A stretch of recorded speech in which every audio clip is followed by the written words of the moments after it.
നല്ലത് ചെയ്യുമ്പോൾ പിൻപറ്റാൻ ആളുകൾ കുറവാണ്. എന്നാലോ തെറ്റുകളുടെ പിന്നാലെ ഫാൻസ് അസോസിയേഷൻ നോക്കിയാൽ ഇഷ്ടം പാടുണ്ടാവും, എമ്പാടുണ്ടാവും.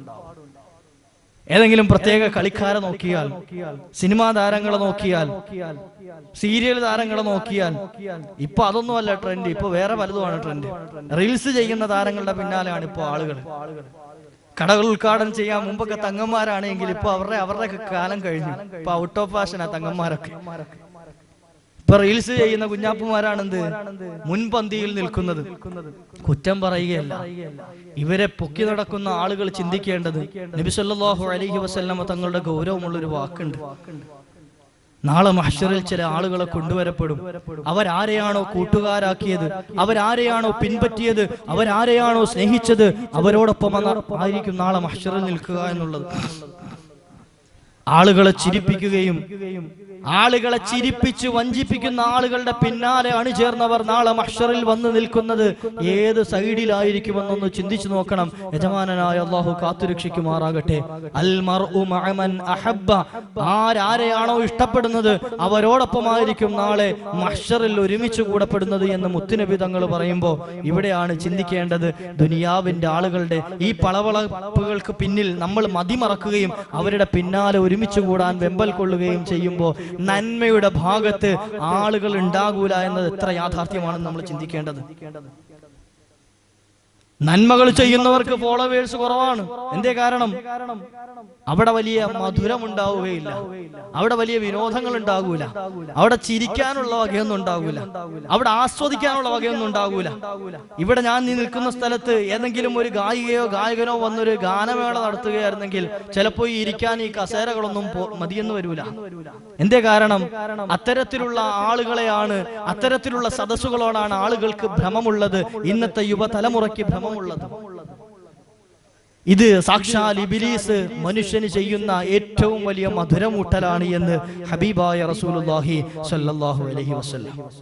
വിനോദങ്ങൾ മനുഷ്യനെ നരകത്തിലേക്ക് എത്തിക്കും അമിതമായി കഴിഞ്ഞാൽ. എന്നാൽ വിനോദങ്ങൾ വേണം. തന്റെ കുടുംബാദികളോട് കളിവിനോദങ്ങളിൽ ഏർപ്പെടണം.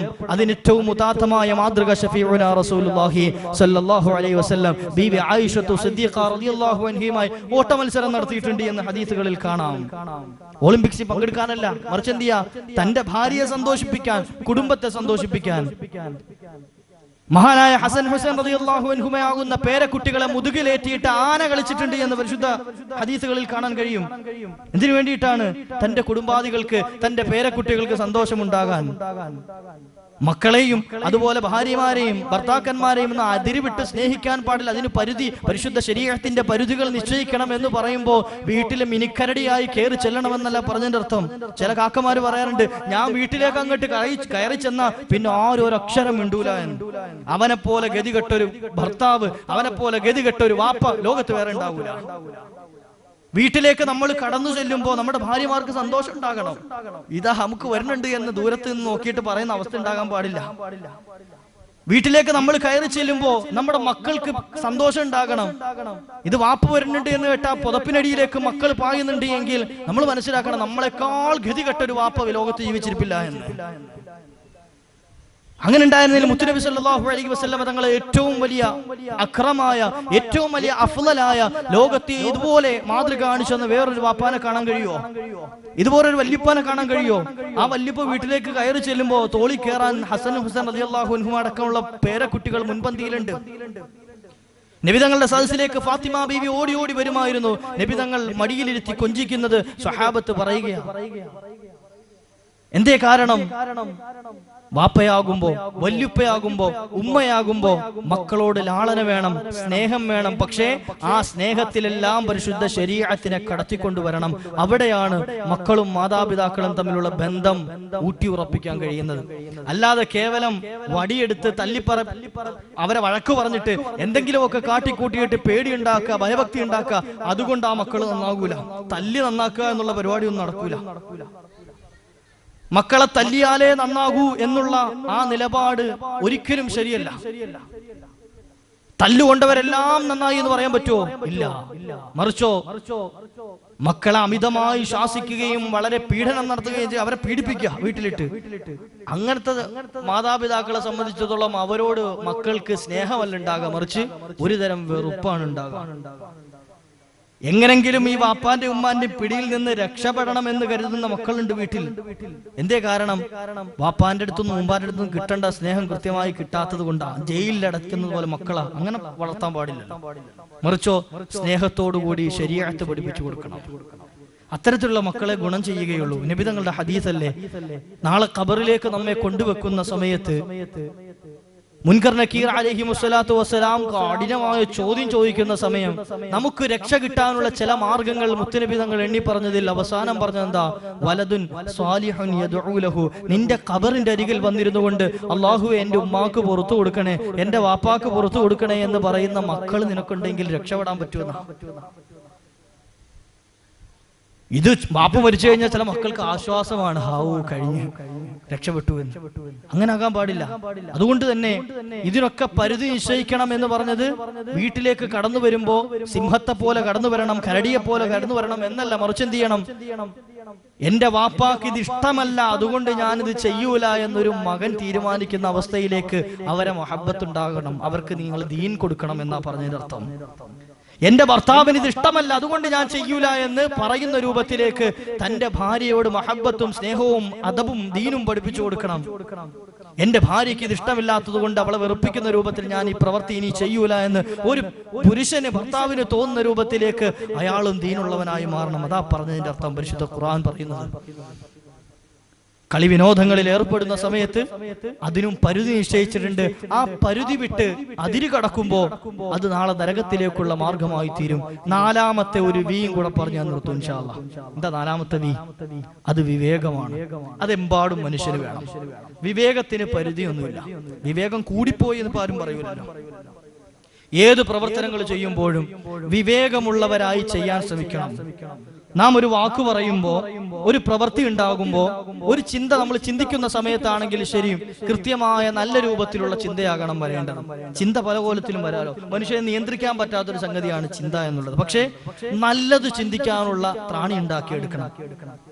എങ്ങനെയാണ് ഒരു മനുഷ്യന് നല്ലത് ചിന്തിക്കാൻ കഴിയുക? നല്ലത് കാണാൻ ശ്രമിക്കണം, നല്ലത് കേൾക്കാൻ ശ്രമിക്കണം. എപ്പോഴും ദുർചിന്തയും നടത്തിപ്പുമായി നടക്കുന്ന ഒരാൾക്ക്, അല്ലെങ്കിൽ മോശത്തരങ്ങൾ മാത്രം കണ്ടു നടക്കുന്ന ഒരാൾക്ക്, മോശമായത് മാത്രം കേട്ട് നടക്കുന്ന ഒരാൾക്ക് നല്ലത് ചിന്തിക്കാൻ കഴിയുമോ? കഴിയില്ല. അവിടെയാണ് നല്ലത് കാണുകയും കേൾക്കുകയും ചെയ്യുന്നവന്റെ മനസ്സിൽ നല്ല ചിന്ത മാത്രമേ ഉണ്ടാവുകയുള്ളൂ. വിവേകം എല്ലാ വിഷയത്തിലും അനിവാര്യമാണ്. ഈ പറഞ്ഞ മൂന്ന് കാര്യങ്ങൾ നമ്മൾ ജീവിതത്തിൽ നമുക്കുള്ള വിശപ്പ്, അതുപോലെ വികാരവും, അതുപോലെ വിനോദവും, ഈ മൂന്ന് കാര്യമാണെങ്കിലും വിവേകത്തോടു കൂടിയാണ് കൈകാര്യം ചെയ്യുന്നത് എങ്കിൽ നാളെ സ്വർഗത്തിലേക്ക് നമുക്ക് എത്താൻ കഴിയുന്നതാണ്. സ്വർഗത്തിലേക്ക് അയാൾക്ക് എത്താൻ കഴിയും. മഹാന്മാരായ സ്വഹാബത്തെ കിറാം റളിയല്ലാഹു അൻഹും അജ്മഈൻ വിജയിച്ചത് കുറെ കാലം മുസ്ലിമായി ജീവിച്ചത് കൊണ്ടല്ല. മഹാനായ അബൂബക്കർ സിദ്ദീഖ് റളിയല്ലാഹു അൻഹു, ഉമർ ഇബ്നുൽ ഖത്താബ് റളിയല്ലാഹു അൻഹു, സിദ്ദീഖ് തങ്ങൾ 38ാമത്തെ വയസ്സിലാണ് പരിശുദ്ധ ഇസ്ലാമിലേക്ക് കടന്നു വരുന്നത്. ഉമർ റളിയല്ലാഹു അൻഹു ഏകദേശം അതിനപ്പുറത്തെ വയസ്സായപ്പോഴാണ് പരിശുദ്ധ ഇസ്ലാമിലേക്ക് കടന്നു വരുന്നത്. തുടങ്ങി മഹാന്മാരായ സ്വഹാബത്തിനെയൊക്കെ എടുത്ത് പരിശോധിച്ച് നോക്കിയാൽ ഹംസത്തുൽ കറാർ റളിയല്ലാഹു അൻഹു, മഹാനായ അബ്ബാസ് റളിയല്ലാഹു അൻഹു തുടങ്ങി മഹാന്മാരായ എത്രയോ സ്വഹാബത്തിനെ എടുത്ത് പരിശോധിച്ച് നോക്കിയാൽ വൃദ്ധരായ ആളുകൾ ആയിരുന്നു അധികം ഉണ്ടായിരുന്നത്. വൃദ്ധരായ ആളുകൾ, പ്രായമുള്ള ആളുകൾ, കുറഞ്ഞ വർഷം മാത്രം പരിശുദ്ധ ദീനിൽ ജീവിച്ച ആളുകൾ. എന്നാൽ ഇന്ന് അവരുടെ പേര് കേൾക്കുമ്പോഴോ റളിയല്ലാഹു അൻഹു ചൊല്ലുന്നു. എന്തേ കാരണം? കുറഞ്ഞ സമയമാണെങ്കിലും അവരുടെ ജീവിതത്തിൽ അന്ന് അവരെടുത്തത് ഏറ്റവും വലിയ വിവേക ബുദ്ധിയായിരുന്നു എന്നതുകൊണ്ടാണ്. ഏറ്റവും വിവേകത്തോടുകൂടി അവരന്ന് പ്രവർത്തിച്ചത് കൊണ്ടാണ് ഇന്ന് അവരുടെ പേര് കേൾക്കുമ്പോൾ റളിയല്ലാഹു അൻഹു എന്ന് നമ്മൾ പറയാൻ നമ്മളെ കൊണ്ട് സാധിക്കുന്നത്, അതിന് കഴിവുണ്ടാകുന്നത്. എത്രയോ ആളുകൾ ആ കാലങ്ങളിൽ കഴിഞ്ഞു പോയവരുണ്ട്, എത്രയോ ആളുകൾ ആ കാലങ്ങളിൽ ജീവിച്ചു മരിച്ചു പോയവരുണ്ട്. പക്ഷേ അവരെ ഒന്നും പറയുമ്പോ നമ്മുടെ ഖൽബിൽ ഒരു ബഹുമാനമോ ചിന്തയോ വരാത്തത് എന്തുകൊണ്ടാണ്? സ്വഹാബത്തെ കിറാം റളിയല്ലാഹു അൻഹും അജ്മഈൻ അവർ ചെയ്തതുപോലെ വിവേകബുദ്ധിയോട് പെരുമാറിയവർ കുറഞ്ഞ ആളുകൾ മാത്രമേ ഉണ്ടായിരുന്നത് കൊണ്ടാണ്. അബൂബക്കർ സിദ്ദീഖ് റളിയല്ലാഹു അൻഹു നബി സല്ലല്ലാഹു അലൈഹി വസല്ലമ തങ്ങൾ ജീവിതത്തിൽ ഒരിക്കൽ പോലും കളവ് പറഞ്ഞിട്ടില്ല എന്ന് വ്യക്തമായ ബോധമുള്ള ആളാണ്. അല്ലേ? തമാശയ്ക്ക് പോലും എന്റെ മുഹമ്മദ് സല്ലല്ലാഹു അലൈഹി വസല്ലമ തങ്ങളുടെ നാവിൽ നിന്നും ഒരു മോശം, എന്തിന് മോശത്തിന്റെ ഒരു ചൊവയുള്ള ദ്വാർത്ഥമുള്ള ഒരു പദം പോലും വന്നിട്ടില്ല എന്ന ഉറച്ച വിശ്വാസമുള്ള ആളാണ് ആര്? അബൂബക്കർ സിദ്ദീഖ് റളിയല്ലാഹു അൻഹു. അത് സിദ്ദീഖ് തങ്ങൾക്ക് മാത്രമല്ല, അബൂജഹലിനോട് ചോദിച്ചാലും അത് തന്നെ മറുപടി പറയും. സൽമാനുൽ ഫാരിസി റളിയല്ലാഹു അൻഹു അവിടുന്ന് പരിശുദ്ധ ഇസ്ലാമിലേക്ക് കടന്നു വരുന്നതിന് മുമ്പ് അബൂ സുഫിയാൻ എന്നവർ പരിശുദ്ധ ഇസ്ലാമിലേക്ക് കടന്നു വരുന്നതിന് മുമ്പ് നജ്ജാശി രാജാവിന്റെ അടുക്കലേക്ക് പോയൊരു സംഭവം ഹദീസുകളുടെ ഗ്രന്ഥങ്ങളിൽ കാണാം. നജ്ജാശി രാജാവിന്റെ മുമ്പിൽ പോയിരിക്കുകയാണ്. എന്തിനു വേണ്ടിയിട്ടാ? മുഹമ്മദ് സല്ലല്ലാഹു അലൈഹി വസല്ലമ തങ്ങളെയും അനുയായികളെയും വകവരുത്താനായി കുറച്ച് ആളുകളെ വിട്ടുതരണം. ഒരു സംഘത്തെ ഞങ്ങളുടെ കൂടെ വിട്ടുതരണം. എന്തിനു വേണ്ടിയിട്ടാ? മുസ്ലിമീങ്ങളെ വകവരുത്താൻ, നബിതങ്ങളെയും സഹാബത്തിനെയും ഇല്ലാതാക്കാൻ. നജ്ജാശി രാജാവ് പിടിച്ചിരുത്തി. അബൂ സുഫിയാനാണ് നേതാവ് റളിയല്ലാഹു അൻഹു. അദ്ദേഹം പിന്നെ പരിശുദ്ധ ഇസ്ലാമിലേക്ക് കടന്നു വന്നു. അല്ലാഹു അടുത്ത ബർക്കത്തുകൊണ്ട് നമ്മെ നന്നാക്കി തെരുമാറാകട്ടെ. അബൂ സുഫിയാനെ മുമ്പിലിരുത്തിയിട്ട് തന്റെ കൂടെ വന്ന അനുയായികളെ മുഴുവൻ അബൂ സുഫിയാന്റെ ബാക്കിലിരുത്തി. എന്നിട്ട് ചോദിച്ചു, ബാക്കിലിരിക്കുന്ന ആളുകളോട് പറഞ്ഞു, ഞാൻ അബൂ സുഫിയാനോട് കുറെ ചോദ്യങ്ങൾ ചോദിക്കും. മുമ്പിലിരിക്കുന്ന അബൂ സുഫിയാനോട് കുറച്ച് ചോദ്യങ്ങൾ ചോദിക്കും. അബൂ സുഫിയാൻ അതിന് മറുപടി പറയും. എന്നാൽ എനിക്ക് ആ മറുപടി മനസ്സിലാക്കേണ്ടത് നിങ്ങളുടെ എക്സ്പ്രഷൻ കൊണ്ടാണ്, നിങ്ങളുടെ മുഖത്ത് നോക്കിയിട്ടാണ് മനസ്സിലാകേണ്ടത്. അബൂ സുഫിയാൻ എങ്ങാനും കളവാണ് പറയുന്നത് എങ്കിൽ നിങ്ങൾ അത് വിളിച്ചു പറയണം. വിളിച്ചു പറയാന്ന് വെച്ചാൽ ആംഗ്യം കാണിക്കണം, തെറ്റാണ് പറഞ്ഞത്, പൊള്ളാണ് എന്ന് പറഞ്ഞു തരണമെന്ന്. നിങ്ങൾ ബാക്കിലിരിക്കുന്നതുകൊണ്ട് നേതാവിന് നിങ്ങളെ കാണാൻ പറ്റൂല. അതുകൊണ്ട് ആരാ പറഞ്ഞതെന്നൊന്നും എന്ത് ചെയ്യൂല, അബൂ സുഫിയാൻ തിരിയൂല എന്ന് ആ നിബന്ധനയിൽ ആരെ ഇരുത്തി? ഫ്രണ്ടില് അബൂ സുഫിയാൻ എന്നവരെ മുമ്പിലിരുത്തി. നജ്ജാശി രാജാവ് കുറെ ചോദ്യങ്ങൾ ചോദിച്ചു. ആ കൂട്ടത്തിൽ ചോദിച്ചൊരു ചോദ്യമാണ്, എപ്പോഴെങ്കിലും ജീവിതത്തിൽ എപ്പോഴെങ്കിലും മുഹമ്മദ് എന്ന വ്യക്തിയുടെ നാവിൽ നിന്നും ഒരു കളവെങ്കിലും വരുന്നത് നിങ്ങൾ കേട്ടിട്ടുണ്ടോ? സ്വന്തമായി കേൾക്കേണ്ട, ആരെങ്കിലും പറഞ്ഞെങ്കിലും കേട്ടിട്ടുണ്ടോ?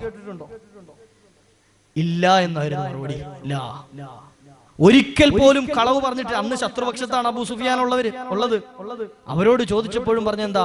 ജീവിതത്തിൽ ഇന്നേ വരെ കളവ് പറഞ്ഞിട്ടില്ല എന്നാണ്. അങ്ങനെയുള്ള ഒരാൾ മുഹമ്മദുർ റസൂലുള്ളാഹി സ്വല്ലല്ലാഹു അലൈഹി വസല്ലമ തങ്ങൾ വന്നിട്ട് പറയുക, ലാ ഇലാഹ ഇല്ലല്ലാഹ് വ അന്നി റസൂലുള്ളാഹ്, ആരാധനയ്ക്കിറങ്ങാൻ യജമാനനായ റബ്ബ് മാത്രമേ ഉള്ളൂ, ഞാൻ അവന്റെ റസൂലാണ് എന്ന് പറഞ്ഞപ്പോ അവിടെ വിവേകം വർക്ക് ചെയ്തില്ല. എന്ത് ചെയ്തു? അവർ ചിന്തിച്ചത് ലാ ഇലാഹ ഇല്ലല്ലാഹ് വ അന്നി റസൂലുള്ളാഹ് എന്ന് പറയാൻ മുഹമ്മദിന് എന്താ യോഗ്യത എന്നാ. എന്നാലോ വിവേക ബുദ്ധി ഉണ്ടായിരുന്ന അബൂബക്കർ സിദ്ദീഖ് റളിയല്ലാഹു അൻഹുവിനോട് ചോദിച്ചപ്പോഴോ സദഖത്തു, ഞാനങ്ങ് വിശ്വസിച്ചു, ഞാനത് സത്യമാക്കിയിരിക്കുന്നു. ആ പറഞ്ഞത് ഞാൻ വിശ്വസിച്ചു. ആമൻതു ബി റസൂലി, ആ റസൂലിനെ കൊണ്ട് ഞാൻ വിശ്വസിച്ചിരിക്കുന്നു എന്ന് മഹാനായ സിദ്ദീഖുൽ അക്ബർ റളിയല്ലാഹു അൻഹു പ്രഖ്യാപിക്കുകയാണ്. എന്തേ കാരണം? സിദ്ദീഖുൽ അക്ബർ തങ്ങൾ വിവേക ബുദ്ധിയോടുകൂടി പെരുമാറി. അബൂജഹൽ അടക്കമുള്ള കിങ്കരന്മാരോട് ഈ വാക്ക് പറഞ്ഞപ്പോ അബൂലഹബ് എഴുന്നേറ്റ് നിന്ന് ആക്രോശിച്ചത് തബ്ബല്ലക യാ മുഹമ്മദ് സല്ലല്ലാഹു അലൈഹി വസല്ലം, മുഹമ്മദ് നാശം ഉണ്ടാകട്ടെ എന്നാ. ഇതേ വാചകം പറഞ്ഞപ്പോ അബൂലഹബാകുന്ന കിങ്കരൻ എഴുന്നേറ്റ് എന്ന് പറഞ്ഞെന്താ? മുഹമ്മദ് നിനക്ക് നാശമുണ്ടാകട്ടെ എന്ന്. എന്തേ കാരണം? വിവേക ബുദ്ധി വർക്ക് ചെയ്തില്ല. അബൂബക്കർ സിദ്ദീഖ് റളിയല്ലാഹു അൻഹു ആകുന്ന നേതാവിനോ അദ്ദേഹം വിവേകത്തോടുകൂടി പെരുമാറി. ഇന്നേ വരെ കളവ് പറയാത്ത മുഹമ്മദ് സല്ലല്ലാഹു അലൈഹി വസല്ലമ തങ്ങൾ ഇതും കളവ് പറയാൻ ഒരു സാധ്യതയുമില്ല, അവിടുന്ന് പറഞ്ഞത് ഹക്കാണ്, സത്യമാണ് എന്ന്. ഏത് വിഷയം എടുത്ത് പരിശോധിച്ചു നോക്കിയാലും കാണാൻ കഴിയും. നമ്മുടെ എല്ലാ മേഖലകളിലും അങ്ങനെ തന്നെ ആകണം. വിവേക ബുദ്ധിയോടുകൂടി പെരുമാറാൻ കഴിയണം. വിനോദങ്ങൾ എടുത്താലും നമ്മുടെ വികാരങ്ങൾ എടുത്താലും ഏത് മേഖല എടുത്താലും വിവേക ബുദ്ധിയോടുകൂടി പെരുമാറിയാൽ അവർക്ക് നാളെ സ്വർഗത്തിലേക്ക് എത്താൻ കഴിയും. കാരണം നമ്മുടെ മുൻപന്തിയിലുള്ളത് മഹാന്മാരായ സ്വഹാബത്തെ കിറാം റളിയല്ലാഹു അൻഹും അജ്മഈനാണ്.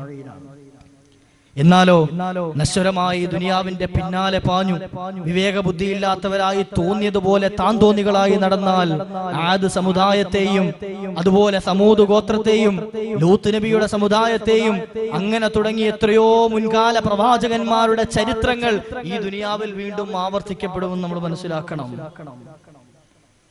താൻ തോന്നികളായി ജീവിക്കുമെന്ന് പ്രഖ്യാപിച്ച് മുന്നിട്ടിറങ്ങിയപ്പോ ഭൂമുഖത്ത് നിന്നും അള്ളാഹു അടപടലം അവരെ തുടച്ചു മാറ്റി കളഞ്ഞു. പരിശുദ്ധ ഖുർആൻ എത്രയോ സ്ഥലങ്ങളിൽ ഓർമ്മപ്പെടുത്തുന്നുണ്ട്. വദ്കുർ അഖാ ആദ്, ആദ് സമുദായത്തെ സഹോദരങ്ങളെ നിങ്ങൾ ഓർക്കുന്നില്ലേ? ഒന്ന് ചിന്തിക്കണം അവരെ പറ്റി. തണ്ടും തടിയും ഉണ്ടായിരുന്നു, ആരോഗ്യവാന്മാരായിരുന്നു, നമ്മെക്കാൾ 10 മടങ്ങ് വലിപ്പമുള്ളവരായിരുന്നു, ദീർഘായുസ് കിട്ടിയവരായിരുന്നു, കുറെ കാലം ജീവിക്കാൻ അവസരം കിട്ടിയവരായിരുന്നു. അവർ നന്മകൾ ചെയ്യാൻ തുനിഞ്ഞിരുന്നുവെങ്കിൽ അവർ ചെയ്യുന്ന നന്മകൾ കണക്കുകൂട്ടിയാൽ നമ്മുടെ വർഷങ്ങളൊക്കെ വളരെ തുച്ഛമേ ഉണ്ടാകുകയുള്ളൂ. പക്ഷേ വിവേകബുദ്ധി ഇല്ലാത്തതിന്റെ പേരിൽ താൻ തോന്നിയായേ ഞാൻ ജീവിക്കൂ എന്നങ്ങോട്ട് പ്രഖ്യാപിച്ചപ്പോ അവരെ മുഴുവൻ അടപടലം അല്ലാഹു സുബ്ഹാനഹു വ തആല ഭൂമുഖത്ത് നിന്ന് തുടച്ചു മാറ്റിക്കളഞ്ഞു. സമൂദ് ഗോത്രത്തെ പറ്റി പറയുന്നുണ്ട്, പാറകൾ തുരന്നിട്ട് ഗുഹകൾ ഉണ്ടാക്കുകയും വീട് നിർമ്മിക്കുകയും ചെയ്തിരുന്നു എന്ന്. കൈകൾ കൊണ്ട് പാറ തുരക്കാൻ അത്രത്തോളം ശക്തി കൊടുത്തൊരു സമുദായം മുൻകാലങ്ങളിൽ കഴിഞ്ഞുപോയി. ആരോഗ്യമില്ലാത്തതിന്റെ പേരിലല്ല അവർ പിഴച്ചുപോയത്, ബുദ്ധിയില്ലാത്തതിന്റെ പേരിലും അല്ല, ആയുസ്സില്ലാത്തതിന്റെ പേരിലുമല്ല, മറിച്ച് അവരിലേക്ക് പ്രവാചകൻ വരാത്തതിന്റെ പേരിലുമല്ല. ഇതൊക്കെ ഉണ്ടായിട്ടും വിവേകത്തോടുകൂടി അതിനെ സമീപിക്കാൻ കഴിയാത്തത് കൊണ്ടാണ്. കേവലം അവർക്ക് ചുറ്റുപാടുമുള്ള ആ പളവളപ്പുകൾക്ക് മുന്നിൽ അവർ മുങ്ങിപ്പോയി. അത് കണ്ടപ്പോ കണ്ണ് മഞ്ഞളിച്ചു പോയി. അവർക്ക് ബാക്കിയുള്ളതൊന്നും ചിന്തിക്കാനോ മനസ്സിലാക്കാനോ ഉള്ള ആ ഒരു വിവേക ബുദ്ധി ഇല്ലാതെയായി പോയതിന്റെ പേരിൽ ആ സമുദായത്തെയും അല്ലാഹു സുബ്ഹാനഹു വ തആല തലകീഴായി മറിച്ചു കളഞ്ഞത് പരിശുദ്ധ ഖുർആൻ പറയുക. കഅന്നഹും മഅജാസു നഖ്ലിൻ ഖാവിയ. ഖുർആൻ ഓർമ്മപ്പെടുത്തിയത് വെട്ടിയിട്ട ഈത്തപ്പനത്തടി, കടപുഴകി വീണ ഈത്തപ്പനത്തടി കിടക്കുന്നത് പോലെ അട്ടഹാസം കേട്ട് മരിച്ചു വീണ് കിടന്നു എന്ന് അവരെ സംബന്ധിച്ച് പരിശുദ്ധ ഖുർആൻ പറയാം. അവര് വീണ് കിടക്കുന്നത് കാണുമ്പോ ഈത്തപ്പനത്തടി കടയറ്റ് വീണതുപോലെ ഉണ്ടായിരുന്നു എന്ന്. ലൂത്ത് സമുദായം, ലൂത്ത് നബി അലൈഹിസ്സലാത്തു വസ്സലാമിന്റെ ഒരു വിഭാഗം അവരുടെ വികാരത്തിന് അടിമപ്പെട്ടുകൊണ്ട് താന്തോന്നികളായി തീർന്നപ്പോ അല്ലാഹു സുബ്ഹാനഹു വ തആലയുടെ അദാബ് ഇറങ്ങിയത് ആ ഭൂമി ഒന്നടങ്കം മറിച്ചു കളഞ്ഞു. ഇന്നും ഡെഡ് സീ ആയി, ചാവുകടലായി നമുക്ക് ദൃഷ്ടാന്തമായി മുമ്പിലുണ്ടത്. വലിയൊരു താന്തോന്നി കഴിഞ്ഞുപോയി ഫിർഔൻ ലഅനത്തുല്ലാഹി അലൈഹി. കലീമുല്ലാഹി മൂസാ നബി അലൈഹിസ്സലാത്തു വസ്സലാം കൃത്യമായ ബോധനം നൽകി. മഹാനായ പ്രവാചകർ സല്ലല്ലാഹു അലൈഹി വസല്ലമ തങ്ങൾ മഹാനായ മൂസാ നബി അലൈഹിസ്സലാത്തു വസ്സലാമും ഹാറൂൻ അലൈഹിസ്സലാത്തു വസ്സലാമും ഈ ഫിർഔന്റെ അടുക്കലേക്ക് പോകുന്ന സമയം ഫിർഔൻ കൽപ്പിക്കാൻ, ഫിർഔനോട് പറയാൻ പരിശുദ്ധ ഖുർആൻ പറഞ്ഞത് ഖൂലാ ലഹു ഖൗലൻ ലയ്യിനൻ ലഅല്ലഹു യതദക്കറു യഖ്ഷ എന്ന. മാന്യമായി സംസാരിക്കണേ എന്ന് അവരോട്, വിവേകത്തോടു കൂടി സംസാരിക്കണേ എന്ന്. രാജാവാണ് ഓപ്പോസിറ്റ് ഉള്ളത്, നിങ്ങൾക്കെതിരെയുള്ളത് രാജാവാണ്, ഒരു നാട് ഭരിക്കുന്ന ആളാണ്, ഒരുപാട് അനുയായികളുള്ള ആളാണ്, വലിയ അധികാരമുള്ള ആളാണ്.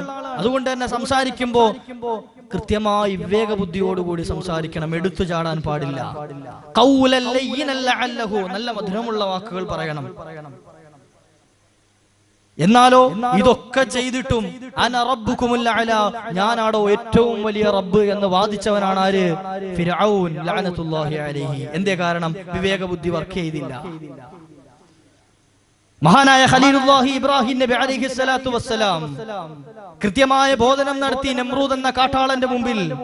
പക്ഷേ അവിടെയും തന്റെ അധികാരത്തിന്റെ ഹുങ്ക്, തന്റെ സമ്പാദ്യത്തിന്റെ ഹുങ്ക്, അത് കാരണം ഇതാണ് ഏറ്റവും വലുത് എന്ന് തെറ്റിദ്ധരിച്ചു പോയി. തന്റെ വിവേകബുദ്ധി വർക്ക് ചെയ്യാത്തതിന്റെ പേരിൽ അവനെയും ലോകം ശപിക്കപ്പെടുന്ന രൂപത്തിൽ, ലഅനത്ത് ചെയ്യുന്ന രൂപത്തിൽ ദൃഷ്ടാന്തമായി പരിശുദ്ധ ഖുർആൻ പരിചയപ്പെടുത്തുകയാണ്. ഖാറൂൻ എന്ന വ്യക്തി മൂസാ നബി അലൈഹിസ്സലാത്തു വസ്സലാമിന്റെ സവിധത്തിൽ സദാസമയം ഇബാദത്തിൽ കഴിഞ്ഞിരുന്ന മനുഷ്യൻ, സമ്പാദ്യം അല്ലാഹു സുബ്ഹാനഹു വ തആല നൽകിയപ്പോ ഈ സമ്പാദ്യത്തിന്റെ പിന്നാലെ പായുന്നതിന്റെ തിരക്കിൽ അവന് നിസ്കാരം വേണ്ട, മറ്റ് സൽക്കർമ്മങ്ങൾ വേണ്ട, സകാത്ത് പോലും കൊടുക്കാൻ ഞാൻ തയ്യാറല്ല എന്ന് പ്രഖ്യാപിച്ചപ്പോ അല്ലാഹു സുബ്ഹാനഹു വ തആല അവനെയും അവന്റെ മുഴുവൻ സമുച്ചയങ്ങളെയും ഭൂമിയിലേക്ക് ആഴ്ത്തിക്കളഞ്ഞു. ലോകത്തിന് മാതൃകയാക്കി, ലോകത്തിന് പഠിപ്പിച്ചു കൊടുത്തു. അല്ലാഹുവിനെ ധിക്കരിക്കുന്നവർക്കുള്ള ശിക്ഷ ഇപ്രകാരമായിരിക്കുമെന്ന് പരിശുദ്ധ ഖുർആൻ ഓർമ്മപ്പെടുത്തുകയാണ്. വിവേകബുദ്ധി വർക്ക് ചെയ്തില്ല. അതുകൊണ്ട് തന്നെ സമ്പാദ്യമില്ലാത്തതിന്റെ പേരിലോ, അധികാരമില്ലാത്തതിന്റെ പേരിലോ, സ്ഥാനമാനങ്ങളില്ലാത്തതിന്റെ പേരിലോ, വിവരമില്ലാത്തതിന്റെ പേരിലോ, പറഞ്ഞു കൊടുക്കാൻ ആളില്ലാത്തതിന്റെ പേരിലോ ഒന്നുമല്ല, മറിച്ച് ചിന്തിക്കാൻ ഒരു അല്പസമയം മാറ്റിവെക്കാത്തതിന്റെ പേരിലാണ്. എന്റെ പ്രിയപ്പെട്ട യുവാക്കളോട്, യുവതികളോട്, ഉമ്മമാരോട്, ഉപ്പമാരോട്, എന്റെ പ്രിയപ്പെട്ട മക്കളോടൊക്കെ ഓർമ്മപ്പെടുത്താനുള്ളത്, ചിന്തിക്കണം. ആ ചിന്ത നന്നാകുമ്പോൾ മാത്രമാണ് നമുക്ക് യജമാനനായ റബ്ബ് കാണിച്ചു തന്ന യഥാർത്ഥ വഴിയിലേക്ക് കടക്കാൻ കഴിയുള്ളൂ, നല്ല മാർഗത്തിൽ കടക്കാൻ കഴിയുള്ളൂ. അവിടെയാണ് നല്ലത് കാണുകയും നല്ലത് കേൾക്കുകയും ചെയ്യേണ്ട പ്രസക്തി. മോശത്തരങ്ങൾ മാത്രം കാണുന്ന കണ്ണാണ് എങ്കിൽ ആ കൽബ് കൊണ്ട് നല്ലത് ചിന്തിക്കാൻ കഴിയില്ല. മോശത്തരങ്ങൾ മാത്രം കേൾക്കുന്ന കാതാണ് എങ്കിൽ ആ കാതുകൊണ്ട്, ആ ഹൃദയം കൊണ്ട് നല്ലത് ചിന്തിക്കാൻ കഴിയുകയില്ല. ഈമാൻ നഷ്ടപ്പെട്ടു പോകുന്ന ഒരു 6 കാര്യങ്ങൾ മഹാന്മാർ വിശദീകരിക്കുന്നതിൽ കാണാം. തുടർച്ചയായി ഒരാൾ നിസ്കാരം കളാക്കുന്നതാണ് എങ്കിൽ അവന് ഈമാൻ കിട്ടൂല, അവന്റെ ഈമാൻ സലാമത്താകൂല. ഞാൻ നിസ്കരിക്കുന്ന നിസ്കാരങ്ങൾ അത് കൃത്യമായി കളാ ആക്കാതെ കൊണ്ടു നടക്കാൻ എന്നെ കൊണ്ട് സാധിച്ചിട്ടില്ല എങ്കിൽ ഈമാൻ രക്ഷപ്പെട്ട് ഈ ലോകത്ത് നിന്ന് മരണപ്പെട്ടു പോകാൻ കഴിയില്ല എന്ന്. മരണം എന്തായാലും ഉണ്ടല്ലോ, മരിക്കണമല്ലോ. ആദം മുതൽ പല കാലവും കഴിഞ്ഞില്ലേ, അതിലത്ഭുതമിന്നോളവും നിനക്കില്ലേ. ലോകം അടക്കി ഭരിച്ചിരുന്നവരല്ലേ, മൗത്തെന്ന സിംഹം കൊന്നതത്ഭുതമല്ലേ. ലോകത്തിന്റെ ഉന്നതികളിൽ വിരാജിച്ചിരുന്ന ആളുകളെ മുഴുവൻ മരണം കൊണ്ടുപോയിട്ടുണ്ട്. അതിൽ പാവപ്പെട്ടവരെന്നോ പണക്കാരനെന്നോ ഉയരം കുറഞ്ഞവനെന്നോ കൂടിയവനെന്നോ വെളുത്തവനെന്നോ കറുത്തവനെന്നോ താഴ്ന്ന ജാതിയെന്നോ മേലെ ജാതിയെന്നോ ഒരു വ്യത്യാസവുമില്ലാതെ കഴിഞ്ഞുപോയ കാലഘട്ടങ്ങളിൽ ഈ ലോകത്ത് അടക്കി ഭരിച്ചിരുന്ന പല ആളുകളെയും മൗത്താകുന്ന സിംഹം കടിച്ചു മുറിച്ചു കൊണ്ടുപോയിട്ടുണ്ട്. സിംഹാസനത്തിനു ചുറ്റി നിന്നവരല്ലേ, പിടിമണ്ണ് വാരിയിട്ടതത്ഭുതമല്ലേ. തോളോട് തോള് ചേർന്ന് നിന്ന ആളുകൾ, തന്റെ കൂടെ നിന്ന് തന്നെ മധു പറഞ്ഞ ആളുകൾ, തന്റെ കൂടെ നിന്ന് തന്നെ പ്രശംസിച്ച ആളുകൾ, തന്റെ കൂടെ എല്ലാ തെമ്മാടിത്തരങ്ങൾക്കും കൂടെ ഉണ്ടായിരുന്ന ആളുകൾ, അവരൊക്കെ തന്നെ നിന്നെ കൊണ്ടുവച്ച ആ മണ്ണറയിലേക്ക് മിൻഹാ ഖലഖനാകും വഫീഹാ നുഈദുകും വമിൻഹാ നുഖ്രിജുകും താറത്തൻ ഉഖറ 3 പിടി മണ്ണ് വാരിയിട്ട് പോയത് അത്ഭുതമല്ലേ? നീക്ക് എന്ത് ചെയ്താലും ഞാൻ നിന്റെ കൂടെ ഉണ്ട് എന്ന ചങ്ക് ബോസ് അടക്കം നിന്നെ ഒഴിവാക്കി പോയി. അവരടുത്ത കൂട്ടുകാരനെ തിരക്കി പോയിട്ടുണ്ട്, നിന്നെ അവിടത്തോടെ കഴിഞ്ഞു. ഇതുപോലെ എത്രയോ ആളുകൾ കഴിഞ്ഞു പോയിട്ടുണ്ട്. കുതിരപ്പുറത്ത് സവാരി ചെയ്തവരല്ലേ, ശവമഞ്ചയാത്ര ചെയ്തതത്ഭുതമല്ലേ.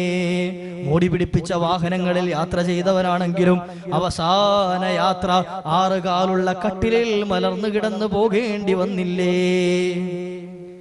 മണിമേട മുകളിൽ ഉല്ലസിച്ചവനല്ലേ, മണ്ണിന്റെ കീഴെ പെട്ടതത്ഭുതമല്ലേ. എത്ര പളപളാന്ന് മിന്നുന്ന പട്ടുമെത്തയിൽ കിടന്നാലും ശരി, 6 അടി മണ്ണിൽ കൊണ്ടുവെക്കുമ്പോ ടൈൽസ് ഒട്ടിക്കാൻ സമയം കിട്ടൂല, മാർബിളിടാൻ സമയം കിട്ടൂല, മുസൈക്കിനുള്ള അവസരമില്ല, AC വെക്കാനോ ലൈറ്റ് വെക്കാനോ ഫാന് വെക്കാനോ നിനക്ക് അവിടെ ഒരു സ്ഥാനവും അധികാരവുമില്ല. 6 അടി മണ്ണിൽ, ആ പച്ച മണ്ണിൽ നിന്റെ പൗഡർ ഇട്ട് മിനുക്കിയ കവിൾത്തടം ചേർത്ത് വെച്ച് ചിതലും പുഴുക്കൾ താവളം പെരുത്തുണ്ടതിൽ സന്തോഷമാണവകൾക്കു നീ ചെല്ലുന്നതിൽ. പൊൻവർണ്ണ കോമള മൃദുലമായ ശരീരമിൽ സമരത്തിലാണ് പരസ്പരം തിന്നുന്നതിൽ. കാർഡില്ലറേഷൻ വേണ്ട പോലതിലുണ്ട്, ക്യൂ സിസ്റ്റമില്ല തെള്ളലാണത് കൊണ്ട്. എത്ര മേക്കപ്പ് ഇട്ട് മിനുക്കിയ ശരീരമാണെങ്കിലും, എത്ര പൗഡർ ഇട്ട് മിനുക്കിയതാണെങ്കിലും, എത്ര പുട്ടിവാരി തേച്ചതാണെങ്കിലും, ലിപ്സ്റ്റിക് ഇട്ട് ചുവപ്പിച്ച ചുണ്ടാണെങ്കിലും, ഇതൊക്കെ കൊണ്ട് നിന്നെ കൊണ്ടുവെക്കുന്ന മണ്ണറയിൽ പച്ചമണ്ണിനോട് ചേർത്ത് നിന്റെ കവിൾ തടങ്ങൾ വെക്കുമ്പോ ആ കബറിൽ അന്തേവാസികളായ ചിതലുകളും പുഴുക്കളും പഴുതാരകളും പാറ്റകളും പ്രാണികളും നിന്റെ ശരീരത്തെ മാറി മാറി തിന്നു തീർക്കുന്നതാണ് എന്ന് ഹബീബായ നബി തങ്ങളുടെ ഹദീസുകൾ ഉദ്ധരിച്ച് മഹാനായ തഴവ ഉസ്താദ് പാടിയ അർത്ഥവത്തായ വരികൾ നമ്മുടെ ജീവിതത്തിൽ ചലനമുണ്ടാക്കണം. പരിശുദ്ധ നിസ്കാരങ്ങൾ ഖളാ ആക്കുമ്പോ, സുബ്ഹി നിസ്കരിക്കാതെ കിടന്നുറങ്ങുമ്പോ, ദുഹർ നിന്റെ അധ്വാനത്തിന്റെ പേര് പറഞ്ഞ് ഖളാ ആക്കുമ്പോ, അസർ നിന്റെ ക്ഷീണത്തിന്റെ പേര് പറഞ്ഞ് ഒഴിവാക്കുമ്പോ, മഗ്രിബും ഇശാഉം രാത്രിയുടെ പേര് പറഞ്ഞ് അല്ലെങ്കിൽ മറ്റു പരിപാടി പരിപാടികൾ പറഞ്ഞ് നീ ഒഴിവാക്കുമ്പോ നാളെ മരിക്കുന്ന സമയം ഈമാൻ നഷ്ടപ്പെട്ട് ചത്തുപോകേണ്ടി വരുമെന്ന് മുത്തുനബി മുഹമ്മദുർ റസൂലുള്ളാഹി സ്വല്ലല്ലാഹു അലൈഹി വസല്ലം പോയി കിടക്കേണ്ട ഖബറിൽ ഒരു രക്ഷയും ഉണ്ടാവുകയില്ല. അവ്വലു മാ യുഹാസബു ബിഹിൽ അബ്ദു യൗമൽ ഖിയാമത്തി അനിസ്സലാ. ഈ നിസ്കാരത്തെ സംബന്ധിച്ച് ചോദ്യം ചെയ്യപ്പെടാതെ കൃത്യമായി മറുപടി കൊടുക്കാതെ നാളെ നിന്റെ മഹ്ശറിൽ കാലുകൾ അനക്കാൻ കഴിയില്ല എന്ന് ഹബീബുനാ റസൂലുള്ളാഹി. ഈമാൻ നഷ്ടപ്പെട്ടു പോകാനുള്ള ഒന്നാമത്തെ കാരണം അത്. നിസ്കാരം ഖളാ ഉണ്ടോ അവന്റെ ഈമാൻ നഷ്ടപ്പെട്ടു പോകാൻ കാരണമായി തീരും. അല്ലാഹു കൃത്യമായി നിസ്കരിക്കുന്നവരെ നമ്മയൊക്കെ ചേർത്ത് വരുമാറാകട്ടെ. യുവാക്കളോട് ഓർമ്മപ്പെടുത്താനുള്ളത്, യുവാക്കളും കടമകളും എന്ന വിഷയമായതുകൊണ്ട് അവരോട് ഓർമ്മപ്പെടുത്തുകയാണ്, ബാക്കിയുള്ളവർക്ക് ബാധകമല്ല എന്നല്ല. പരിശുദ്ധമായ പ്രവാചകർ സല്ലല്ലാഹു അലൈഹി വസല്ലം തങ്ങളുടെ ഹദീസ് ഞാൻ തുടക്കത്തിൽ ഓർമ്മപ്പെടുത്തിയ ചില അർശിന്റെ തണൽ കിട്ടുന്ന ആളുകളെ പറഞ്ഞ കൂട്ടത്തിൽ പറഞ്ഞതാ, റജുലുൻ ഖൽബുൻ യതഅല്ലഖു ബിൽ മസാജിദ്. റജുലുൻ ഖൽബുൻ യതഅല്ലഖു ബിൽ മസാജിദ്. പള്ളികളുമായി ഹൃദയങ്ങൾ ബന്ധിച്ച ചില പുരുഷന്മാരെ സംബന്ധിച്ച് അവർക്ക് നാളെ അർശിന്റെ തണലുണ്ടാകുമെന്ന് മുഹമ്മദുർ റസൂലുള്ളാഹി. അല്ലാഹു അക്കൂട്ടത്തിൽ നമ്മയൊക്കെ ചേർത്ത് വരുമാറാകട്ടെ. കൃത്യമായി ജമാഅത്തുകളിൽ പങ്കെടുക്കാൻ കഴിയണം. കൃത്യമായി ജമാഅത്തുകൾ മുടക്കാതെ കഴിയണം. ഒരു വഖത്ത് നിസ്കാരം നമ്മൾ ഒറ്റയ്ക്ക് നിസ്കരിക്കുന്നതിനേക്കാൾ 27 ഇരട്ടി പ്രതിഫലമുണ്ട് എന്ന് മുത്തുനബി തങ്ങൾ പഠിപ്പിച്ചു തന്നിട്ട് നമ്മുടെ ജമാഅത്തുകൾ നമ്മൾ ഒഴിവാക്കിയാലോ? നാളെ മഹ്ശറിൽ ചെന്ന് നിൽക്കുമ്പോൾ കണക്ക് വായിക്കുമല്ലോ, കണക്ക് വായിക്കും.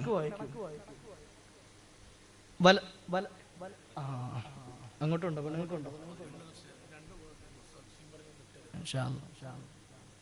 നമ്മുടെ ഭാഗത്തേക്ക് ബക്കറ്റ് വരുന്നുണ്ട്. കഴിയുന്ന ആളുകളൊക്കെ നല്ല സംഭാവന കൊടുക്കണം. ഈ പരിപാടിക്കും സ്റ്റേജിനും ലൈറ്റിനും ഒക്കെ ഒരുപാട് പൈസ ആവശ്യമുണ്ട്. സ്ത്രീകളുണ്ട്, അവരുടെ ഭാഗത്തു നിന്നൊക്കെ അതൊക്കെ സഹായിക്കും ഇൻഷാ അല്ലാഹ്. ഉമ്മമാരൊക്കെ ഉഷാറാ. മഹാനായ അബ്ദുറഹ്മാൻ ബിൻ ഔഫ് റളിയല്ലാഹു അൻഹു, അല്ലാഹു അടുത്ത ബർക്കത്തുകൊണ്ട് നമ്മെ നന്നാക്കി തരുമാറാകട്ടെ. കൊടുക്കാൻ ഒരു പ്രയാസവും ഒരു മടിയില്ലാത്ത മഹാനായിരുന്നു. അതുകൊണ്ട് തന്നെ അവിടുന്ന് വഫാത്താകുന്ന സമയത്ത് അബ്ദുറഹ്മാൻ ബിൻ ഔഫ് റളിയല്ലാഹു അൻഹുവിന് 4 ഭാര്യമാരുണ്ടായിരുന്നു. 4 ഭാര്യമാർ. നിങ്ങളാരും 4 കെട്ടാൻ നിൽക്കണ്ട, ഒന്നിനെ തന്നെ കൊണ്ടുനടക്കൽ ഭയങ്കര പാടാണ്. അബ്ദുറഹ്മാൻ ബിൻ ഔഫ് തങ്ങൾ പിന്നെ ആ കാലഘട്ടം അങ്ങനെ ആയതുകൊണ്ട് എന്ത് ചെയ്യും, അവിടെ 1, 2, 3 ഒക്കെ കെട്ടും, അവർക്കൊന്നും വിഷയം ഉണ്ടായില്ല. അപ്പോ 4 ഭാര്യമാർക്ക് അവർക്ക് ജീവിക്കാനുള്ള വക കൊടുക്കണമല്ലോ. അബ്ദുറഹ്മാൻ ബിൻ ഔഫ് തങ്ങൾ കോടീശ്വരനായിരുന്നു. അപ്പൊ ഈ സ്വത്ത് വീതിക്കാൻ വേണ്ടി സ്വഹാബത്ത് തീരുമാനിച്ചപ്പോ എവിടൊക്കെയാണ് സ്വത്തുള്ളതെന്ന് ആർക്കും അറിയില്ല. കൃത്യമായിട്ട് കണക്ക്, എവിടൊക്കെയാണ് പറമ്പുകൾ ഉള്ളത്, എവിടൊക്കെയാ തോട്ടങ്ങൾ ഉള്ളതെന്നും ആർക്കും അറിയില്ല. അപ്പൊ അതുകൊണ്ട് എന്ത് ചെയ്യാ, പെട്ടെന്നൊരു ഓഹരി വെക്കുക എന്നുള്ളത് നടക്കാത്തത് കൊണ്ട് അബ്ദുറഹ്മാൻ ബിൻ ഔഫ് തങ്ങളുടെ വീട്ടിൽ ഒരുമിച്ച് കൂട്ടിയിരുന്ന ചില്ലറകളൊക്കെ പെറുക്കിയിട്ട് എന്ത് ചെയ്യാ, നമ്മുടെ വീട്ടിൽ നമ്മൾ ഈ കടയിലൊക്കെ പോയി വരുമ്പോൾ ഉള്ള ചില്ലറകൾ പെറുക്കി സൈഡിലൊക്കെ ഇടുമല്ലോ, ജനലിന്റെ സൈഡിലും ഫ്രിഡ്ജിന്റെ മുകളിലും അതുപോലെ മേശയുടെ അടിയിലൊക്കെ കൊണ്ടുവെക്കുന്ന ആ ചില്ലറകൾ, 1ന്റെയും 2ന്റെയും ഒക്കെ ചില്ലറകൾ, ഇതുപോലെ അബ്ദുറഹ്മാൻ ബിൻ ഔഫ് തങ്ങളുടെ വീട്ടിൽ ഒരുമിച്ച് കൂട്ടിയിട്ടിരുന്ന ചില്ലറകൾ ആ ജനലിന്റെ മുട്ടിന്നൊക്കെ പെറുക്കിക്കൊണ്ടുവന്നു. എന്നിട്ട് അതെന്ത് ചെയ്യാ, ഓഹരി കൊടുക്കാൻ വേണ്ടി മക്കളുള്ള സ്ത്രീകളാണെങ്കിൽ അവർക്ക് 8-1 ഓഹരി കൊടുക്കേണ്ടത് ഭാര്യമാർക്ക്. അപ്പൊ ഈ ചില്ലറകൾ മൊത്തത്തിൽ ഒരുമിച്ച് കൂട്ടിയിട്ട് അതിന് 8 ഭാഗമാക്കി അതിലൊരു ഭാഗം എടുത്തിട്ട് 4 ആക്കിയിട്ട് 4 പെണ്ണുങ്ങൾക്കും കൊടുത്തു. 85,000-ഓളം വരുന്ന ദീനാറുകൾ ഓരോ ആളുകൾക്കും കിട്ടിയെന്ന് ചരിത്രത്തിൽ കാണാം. വീട്ടിലെ ചില്ലറ ഒരുമിച്ച് കൂട്ടിയിട്ട് ആർക്ക്? മഹാനായ അബ്ദുറഹ്മാൻ ബിൻ ഔഫ് തങ്ങൾ. ജന്മനാ സമ്പന്നനായിരുന്നു അവിടുന്ന്. പക്ഷേ എല്ലാം മക്കത്ത് ഉപേക്ഷിച്ച് മദീനയിലേക്ക് പാപ്പരായി വന്ന ആളാണ്, ഒന്നുമില്ലാതെ വന്ന ആളാണ്. പക്ഷേ അള്ളാന്റെ ഹബീബ് സല്ലല്ലാഹു അലൈഹി വസല്ലമ തങ്ങൾക്ക് പരിശുദ്ധ ദീനിന് വേണ്ടി അവിടുത്തെ സമ്പാദ്യം ഉണ്ടായിരുന്നത് മുഴുവൻ കൊടുക്കാൻ തയ്യാറായപ്പോ അള്ളാഹു അവിടത്തേക്കും വാരിക്കോരി കൊടുത്തു. അതുകൊണ്ട് തന്നെ കൊടുത്താൽ ഒരിക്കലും കുറയൂല. അള്ളാഹു സുബ്ഹാനഹു വ തആല ഒരുപാട് നൽകാൻ നമുക്കൊക്കെ ഭാഗ്യം നൽകുമാറാകട്ടെ. പറഞ്ഞു വന്നത്, ഈമാൻ നഷ്ടപ്പെട്ടു പോകാനുള്ള ഒന്നാമത്തെ കാരണം നിസ്കാരം ഖളാ ആക്കലാണ്. അതുകൊണ്ട് തന്നെ കൃത്യമായി ജമാഅത്തുകളിൽ പങ്കെടുക്കാൻ കഴിയണം. ഒരു വഖത്തിന് 27 ഇരട്ടി പ്രതിഫലം ലഭിക്കാൻ അത് കാരണമായി തീരും. അല്ലാഹു ഭാഗ്യം നൽകുമാറാകട്ടെ.